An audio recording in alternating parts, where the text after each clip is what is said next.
Okay, illumination. So, so before discussing about this illumination, let us start with the basic knowledge that we have. That is about light. So, what is light? Light is a form of radiant energy. Okay, so we need light today to do our day-to-day activities.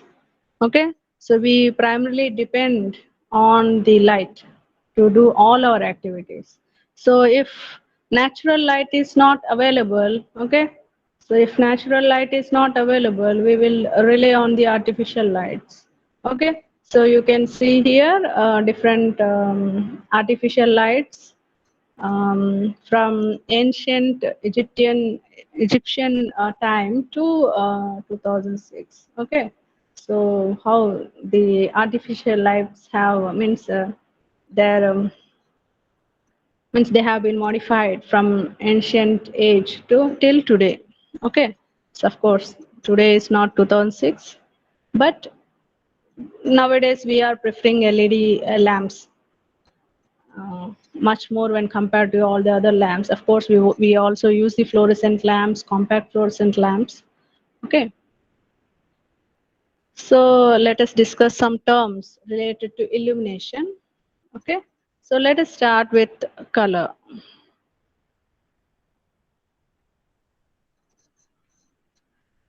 Okay, so always radiation of only one wavelength will always emit a specific color.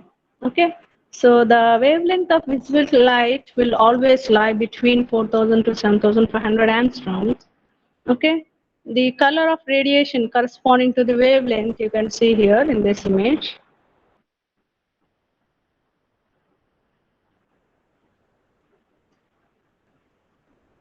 Okay, so you can see the color of wavelength corresponding to the color of radiation corresponding to the wavelength. Okay, so with respect to the eye sensitivity, how means as the wavelength of this light varies, okay, how the sensitivity of our eye varies, you can see here. Okay, so the visible spectrum, okay, lies in between 400 angstrom to 700 angstrom.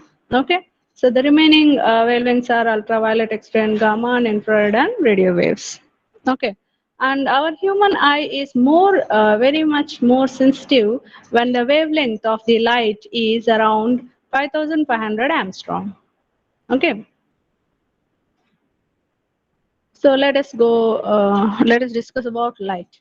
Okay, so light is what? It is a radiant energy from a hot body that produces visual sensation upon the human eye. Okay, so what is light? It is an radiant energy from a hot body which produces the visual sensation upon the human eye, and it is usually expressed in luminohrs, and it is denoted by some symbol Q.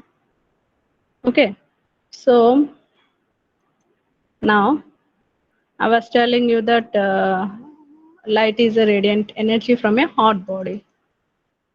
So slide is not very,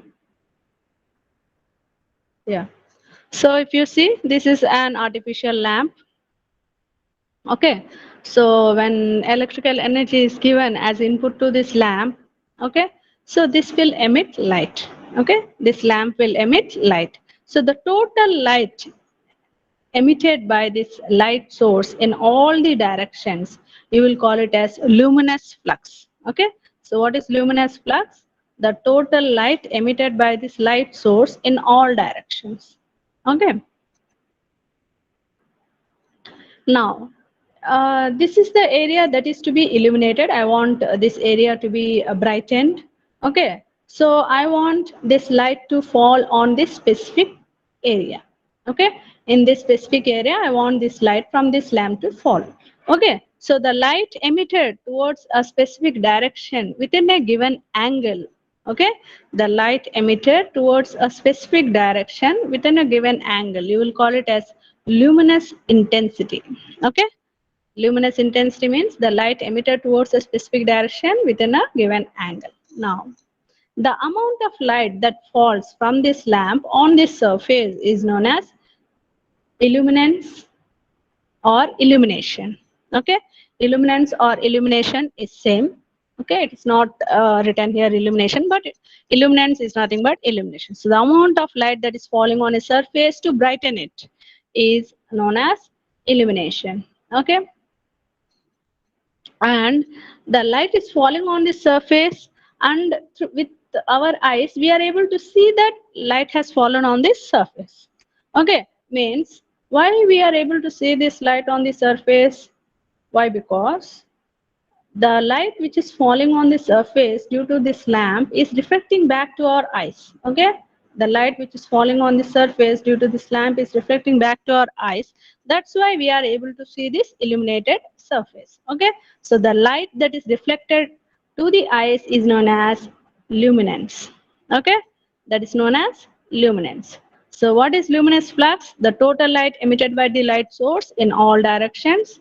Luminous intensity is the light emitted towards a specific direction within a given angle. Illuminance is amount of light falling on the surface. Okay, so it may be in 1 meter square area. It depends. And the light reflected to the eyes is known as luminance. Okay. Okay, next is radiant efficiency. So radiant efficiency is the ratio of energy radiated in the form of light by total energy radiated out by the luminous body. Okay, so here the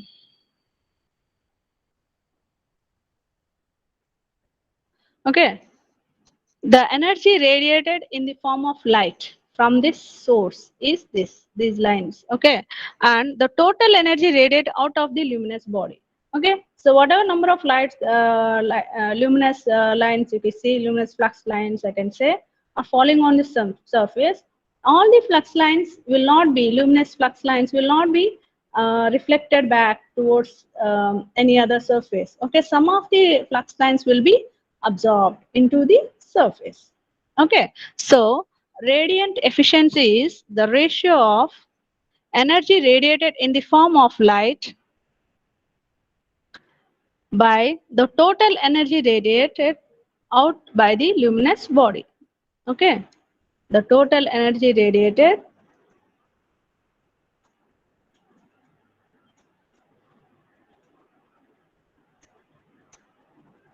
okay radiated out by the luminous body is known as radiant efficiency. Okay, now let us discuss next one is plane angle.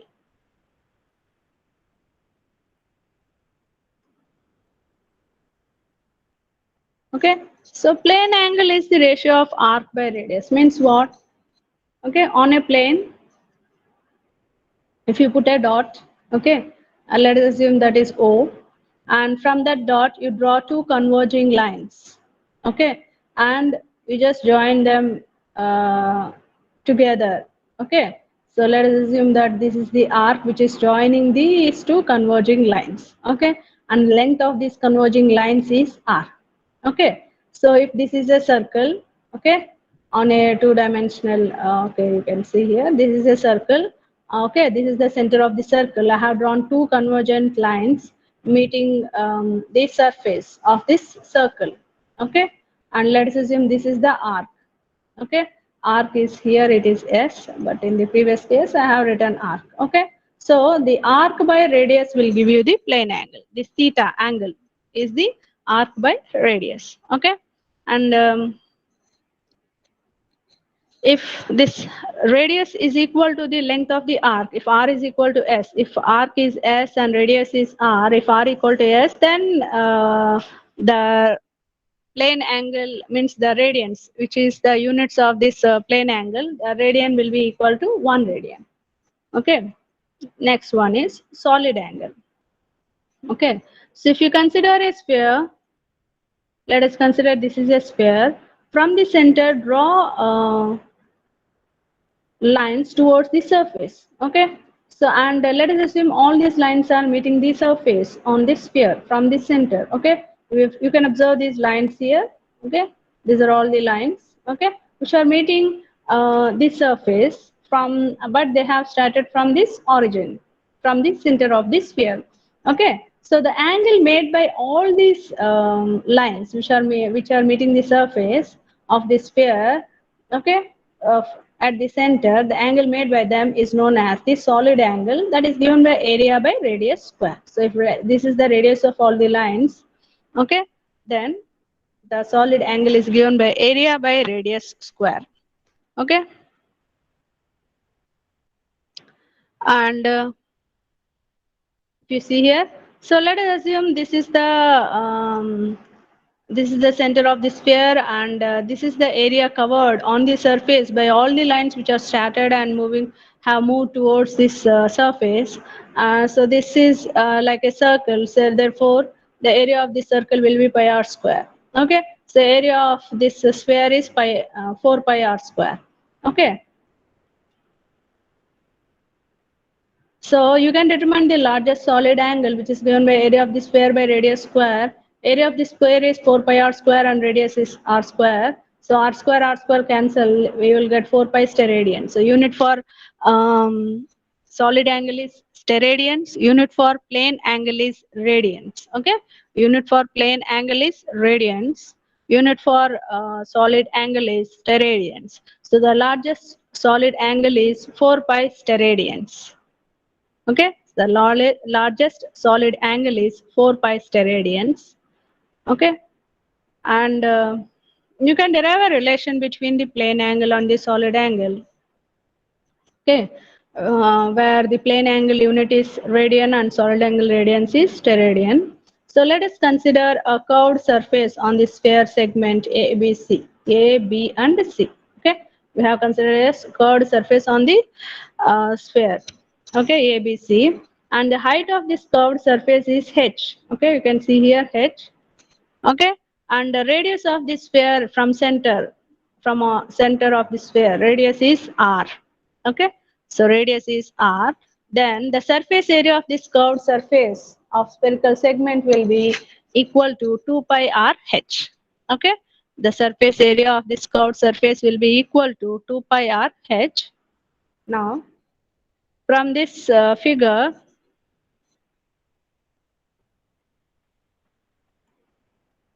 okay, from this figure, BD, this BD will be equal to OB minus OD. Okay, what is BD? OB minus OD. So what is OB?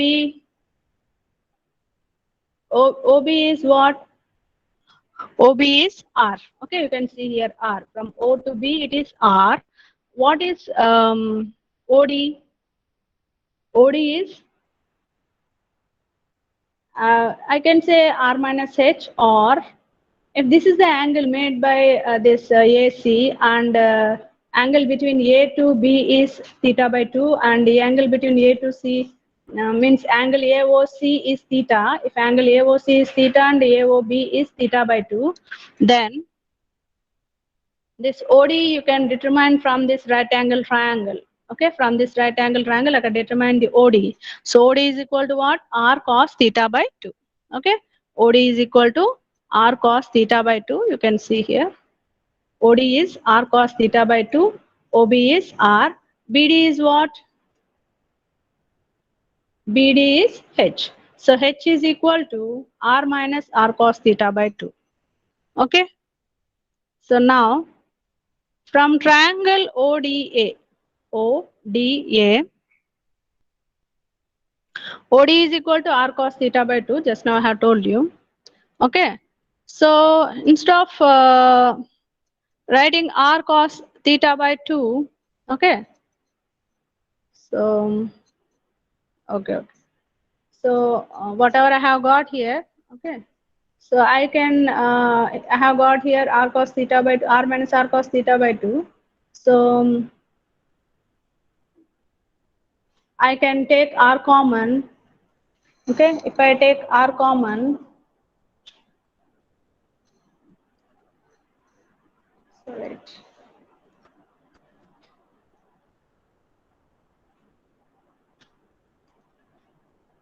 Okay, so if I take R common, then I will get H is equal to I will get H is equal to R into 1 minus cos theta by 2. Okay, if I take R common. Now surface area of the segment is what? 2 pi R H. Okay, so surface area is 2 pi R H. So you know what is H? H is equal to R into 1 minus cos theta by 2. Substitute H here in this formula. You will get 2 pi R square into 1 minus cos theta by 2. Now solid angle is what? Area by radius square. Area is what? 2 pi R square into 1 minus cos theta by 2.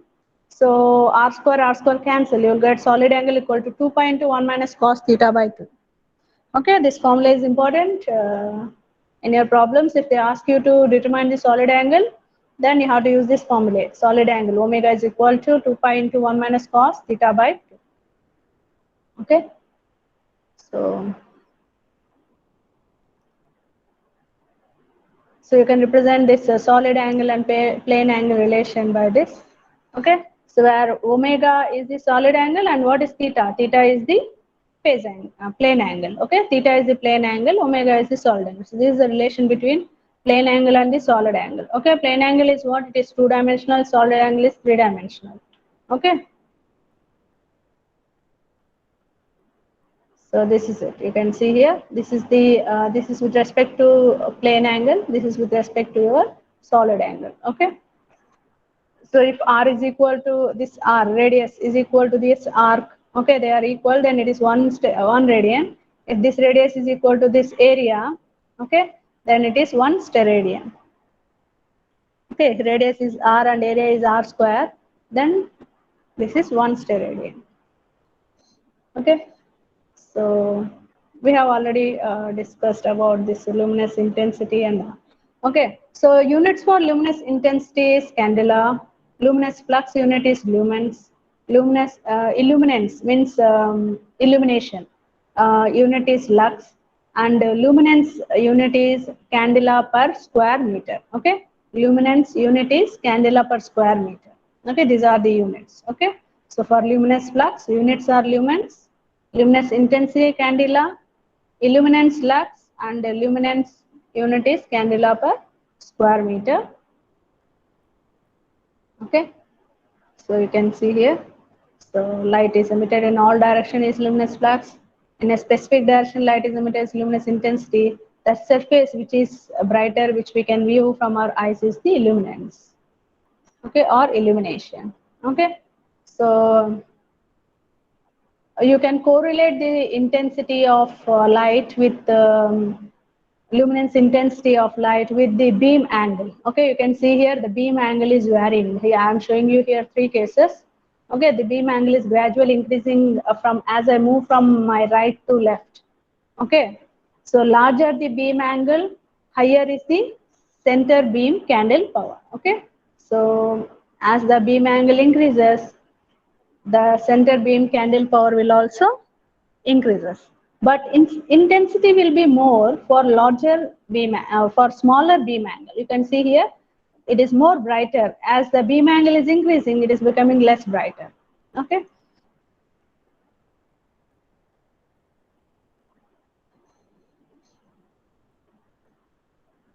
so this is about units. No need to discuss about units now. Okay, so what is lux is the unit for illumination or illuminance. Okay, so let us discuss this. So candela and lumen and lux. So what is candela? It is the unit of luminous intensity. So candela indicates the strength of the light emitted, okay, by the lamp. Candela indicates the strength of the light emitted by the lamp, okay. And lumen is the unit of luminous flux. Lumen describes the amount of light that is radiated, okay, in all directions. Okay, you can see here it is a circle is drawn here. Okay, that means that it is emitted in all directions. Next, lux. Lux is the unit of illumination. Okay, so lux represents how bright the surface on which the light is falling. Okay, so lux is the illumination intensity of an area. okay, which is to be brightened. Okay, lux is the illumination intensity of an area that is to be brightened by this specific lamp. Okay,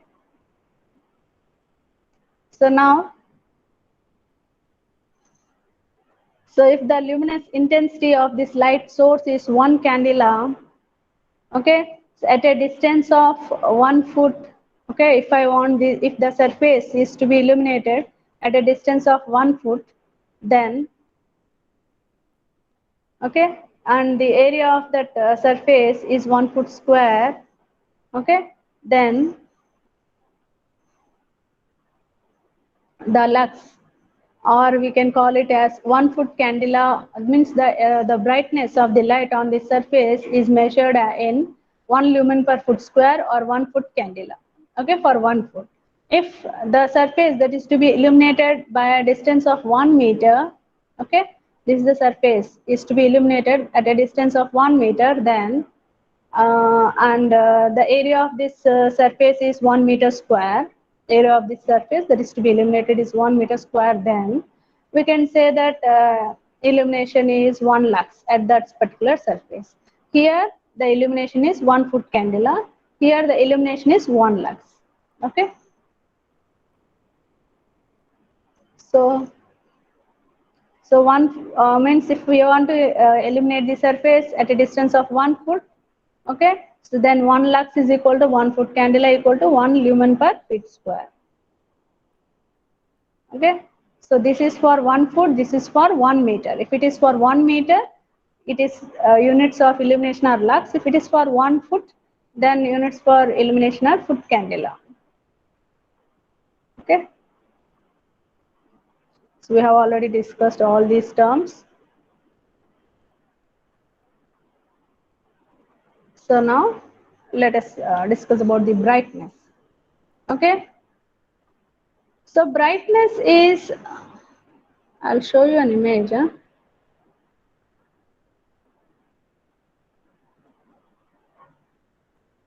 I'll show you an image. Okay, so brightness, okay. So brightness is defined as it is the luminous intensity per unit square area. Okay, luminous intensity per unit square area is nothing but the brightness. Okay, so you can denote it by L. Okay,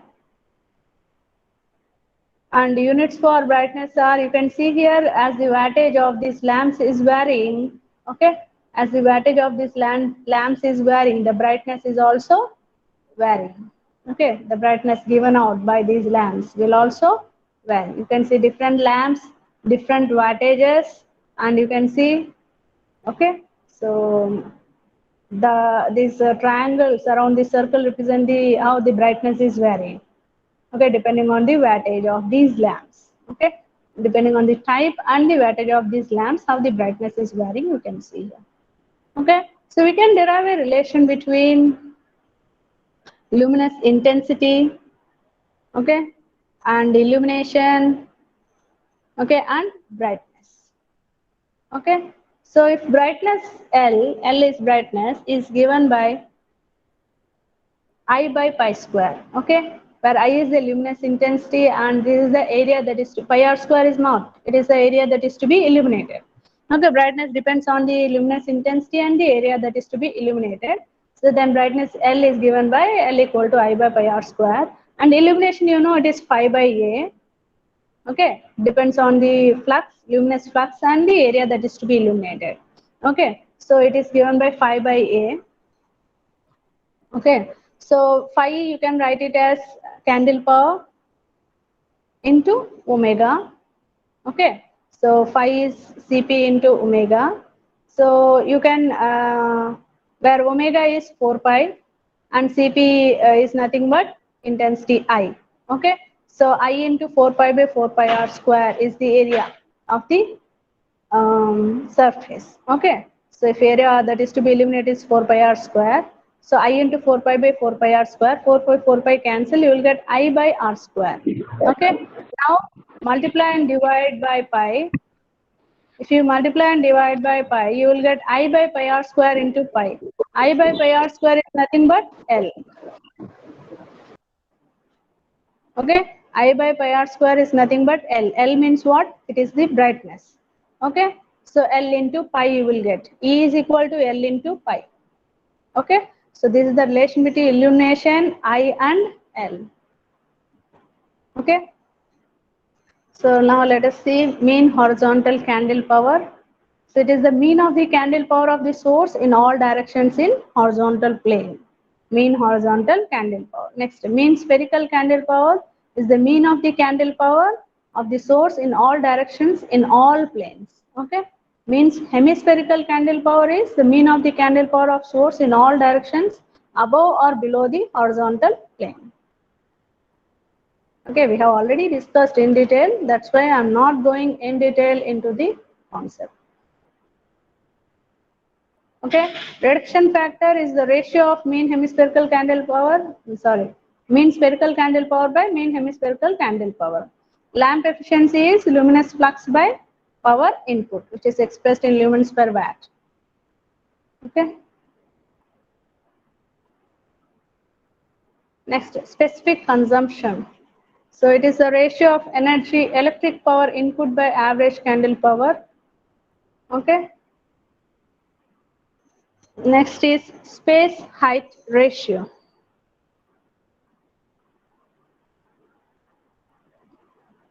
So space height ratio is it is the ratio of horizontal distance between the adjacent lamps. Okay, there are two lamps here, you can see. So the horizontal distance between two adjacent lamps by mounting height of the lamp, above the work plane. Okay, of course here work plane is the road according to the image that I am showing you.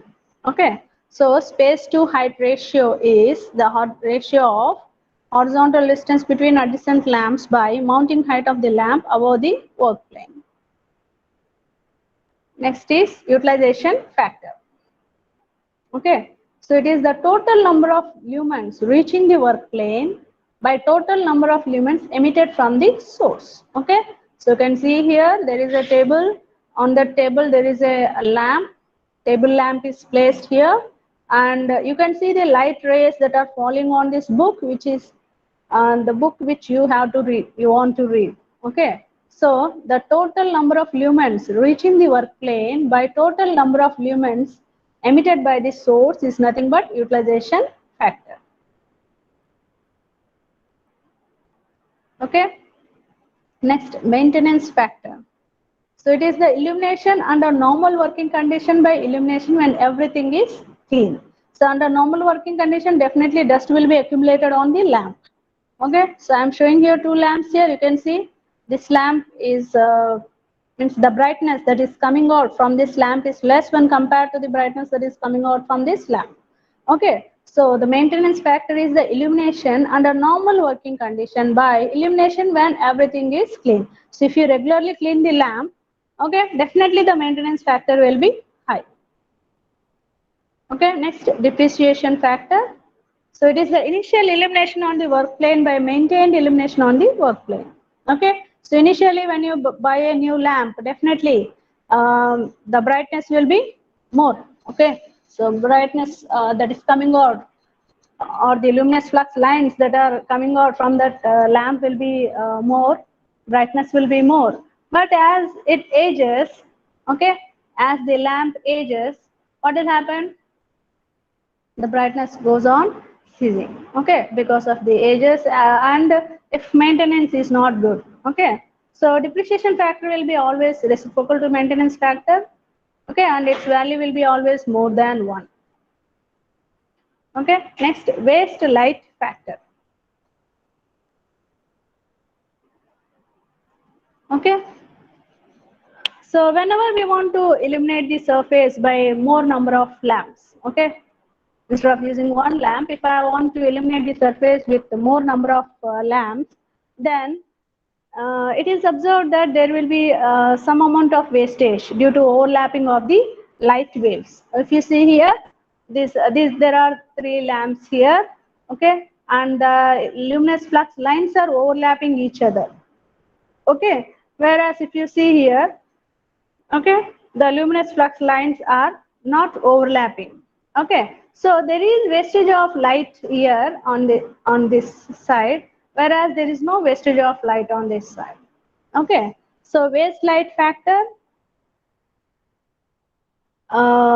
is nothing but the amount of light wasted, okay, due to overlapping of the light waves. Okay. Okay. So the waste light factor will be the values are already specified. If it is a rectangular surface, if the light waves are overlapping each other, then the waste light factor is given by 1.2, and if it is an irregular surface, then the waste light factor is given by 1.5. Okay, in your problems, when they ask you to solve the means if the problems are given on this concept, and in the problem if they won't mention waste light factor and they simply mention what sort of area that is to be illuminated, if it is a rectangular area, even if in the problem they don't mention the waste light factor value, you can write on your own. For rectangular surface that is to be illuminated, waste light factor is 1.2. For irregular surface it will be 1.5. Usually if we are illuminating some monuments. Okay, if we see here, if I am illuminating the monument, in order to illuminate the monument, more number of lamps are placed surrounding that monument. Okay, so the light waves will be overlapping each other. Okay, so waste light factor will be there. So you can see here in this image, these are the different lamps which are placed besides to this road, and the light waves are not overlapping each other. Whereas in this image, you can't even see a single shadow here, means the light waves are overlapping each other. So there is a waste light factor here, whereas here waste light factor is not there. So usually waste light factor will be there for illuminating the monuments. Next is absorption factor.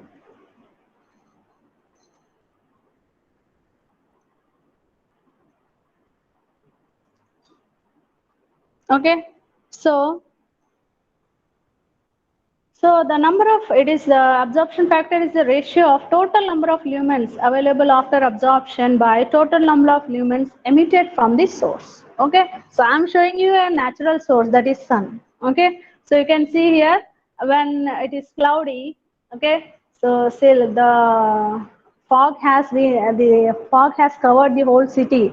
So the number of lights emitted by sun are unable to reach fully to the surface or to reach this town. Okay, whereas in the other side, if you can see, it is more brighter when compared to this side. Okay, why? Because the number of light rays absorbed by the clouds, of course there are less clouds here on the sky. Okay, number of light rays absorbed by these clouds is very less when compared to here. The whole fog and clouds are absorbing most of the light. They are not allowing the light to reach the surface. Okay, so absorption factor is the total number of lumens available after absorption by total number of lumens emitted from the source.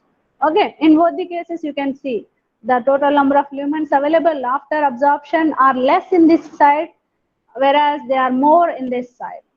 Okay, so you can see here, this person who is standing here, he can barely see anything clearly because of the smog. Okay, the fog. Okay, so when fog is mixed with pollution, it becomes smog.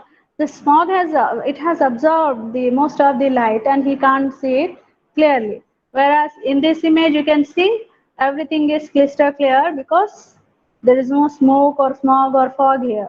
Okay, next. So let us discuss about the reflection factor. Okay, so time is up. I will continue in the next class. I didn't see the time.